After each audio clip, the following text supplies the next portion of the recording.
Thank you very much. Of course, this is Straight Talk Africa coming to you live from Washington. I must say that I am encouraged by the fact that you two seem to be very open to expanding your cuisine.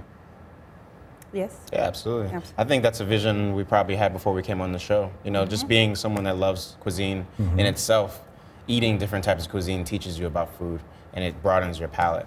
You know, so we'd be foolish to not want to, you know, kind of spread the love and, you know, cater to all different types of cultures. Nigisti, what kind of reaction do you get from people who come to the Queen of Sheba?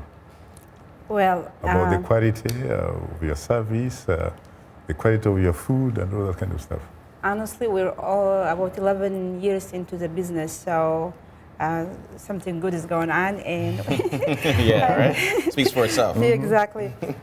We have people coming from all over the world, and people around us, and our communities. We have a great support, and they say they love it. It's supposed to be one of the best food in town. Really? Wow. You, I think, once told me that you also had interest in other aspects of the business. Yeah. My other job is a cleaning service. We work for the DC government. My friend her name is Terhas Waldai, and I work together, and we have.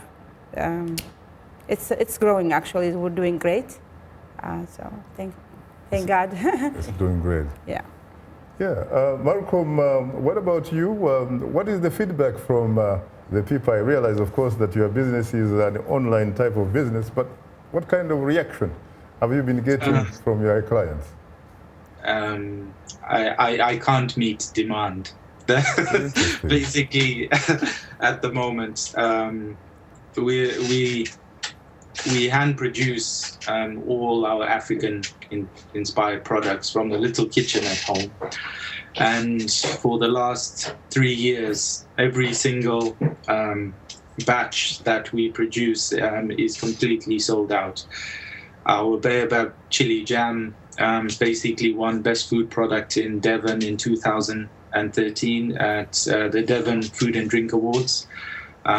We've also picked up a gold at the World Marmalade Awards and also a great taste as well. So it's always been a real hard testing time to reach a stage where we could outsource some of the production of our condiments to help reach a larger community. And basically that's where we are. So it's a really positive moment. And as when I was speaking to you earlier, I've just come back from probably one of the most important meetings of my life, and my year's works, both with pioneering the use of baobab and finally the fruition of our labor is coming to the fore, and it's an exciting time, and I'm really looking forward to the future, and I'm really privileged to be on Straight Talk. You know, it gives us another opportunity to showcase and to promote our business, because as a small business, it's very hard to raise enough funding, more so for the marketing and PR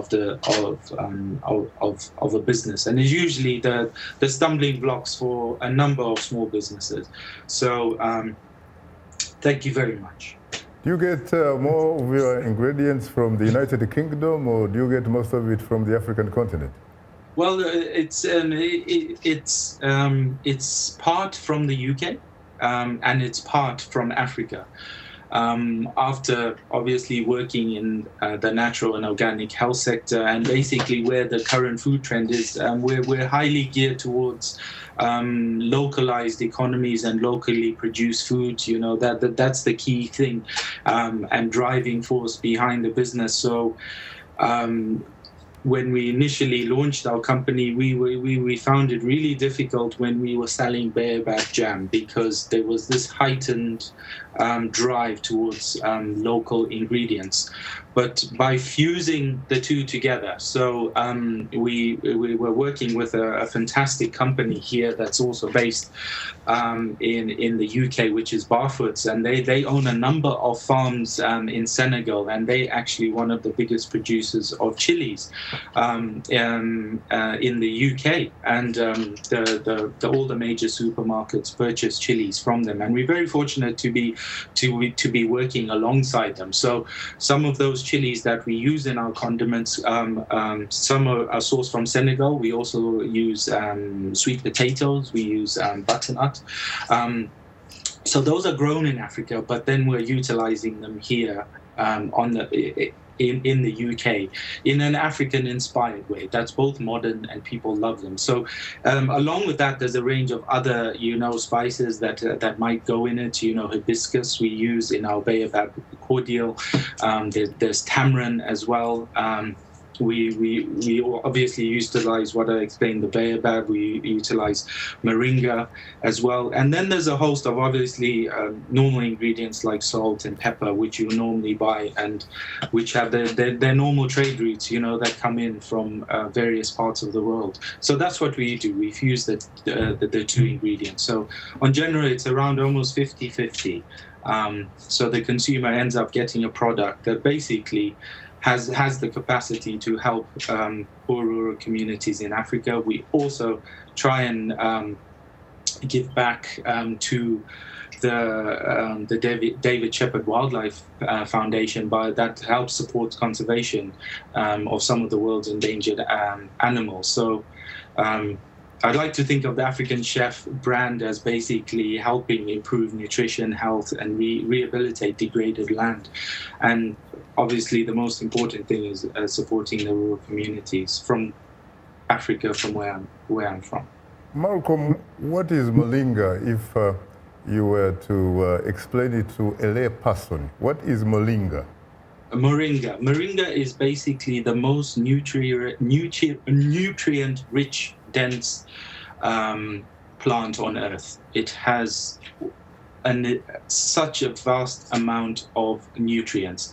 But the important thing about moringa, and the same as with baobab, they actually grow in drought-stricken areas. So in certain parts of Africa where it's very difficult to cultivate certain crops like moringa, like the baobab, can be cultivated, and the leaves of the baobab can be used in a certain number of dishes, but the leaf of the moringa is one of the key ingredients. And in certain parts of West Africa, they've actually been growing the moringa to help malnourished children. And what they do is the moringa leaf is put into a powder form. It's then added as a nutritional base to malnourished children. And this is very key because the key building blocks and amino acids of children's development begins at those early stages of life. So moringa has the capacity to help give them those nutrients. Thank you. You're welcome. Thank you very much. Now, Kwame, where are you going to be getting ingredients? Is there a chance that you might even get some from your mother's, your father's country of birth? I would love to do that. As of right now, no. I actually get my berbere from Ethiopia, though. So that's one thing. But, my menu changes frequently. I use berbere as my all-purpose seasoning. I cut it with salt. What is berbere? I think you'd be better to tell what that Berbere is a powder pepper, and it's a rich. It's rich in color, and it's pepper, but we add a lot of spice in it, like all kind of spice, maybe with 10 items, different kind of spices, It makes it rich, very flavor, Smoky and a little it's bit. tasty. It's delicious. It's it's not that hot, but it's hot enough. So is there a chance that Kwame, in fact, after all, at the end of the day, you might end up collaborating with the Queen of Sheba herself? I would be honored. It would be honored. Interesting. Be with the Queen It's of just Sheba. happening now, the Really? connection, African connection here. Yes. So when again are you expecting to open? You know, we're the big looking one? in the next 4 months. We're at the mercy of the government with permits. I'm pretty sure you can attest to that. Yeah. That's probably the hardest, one of the biggest issues when opening a restaurant in Washington, D.C. is dealing with the permitting offices. So we're waiting on a permit. We're looking 4 months out, but you know, it could be 6 months. So Is it going to be a major event, the opening?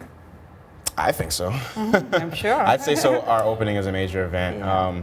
But we won't have like a large grand opening. It'll be something small. You know, there's only 28 seats, so we want to get 28. A system going and make sure when we do open that it's ready to go and there's no like it's our first week opening and you know take it easy on us because the critics aren't going to take it easy on us. So we have to be prepared. Of course, it comes alongside a bar. You'll be having some wines and liquors and all that kind of stuff. Yes, palm wine. You know, Really? we'll have it all. Yes. You're going to be actually having palm wine? Yeah, absolutely. Really? From where? From Nigeria. Interesting. Interesting, yeah. Making the connection back home after all. Yes. Well, ladies and gentlemen, on that note, thanks to our guests, Nigisti Gebreyesus, a manager at Queen of Sheba restaurant here in Washington, Kwame Onwuachi, a Thank you. 2016 Bravo Top Chef contestant, the chef and owner of the show Bijou restaurant, also here in Washington, and joining us live via Skype from Devon, United Kingdom, is Malcolm Riley, an African chef who operates an online African spice company. Thanks to our affiliate stations, along with our viewers and listeners, we thank you for tuning in.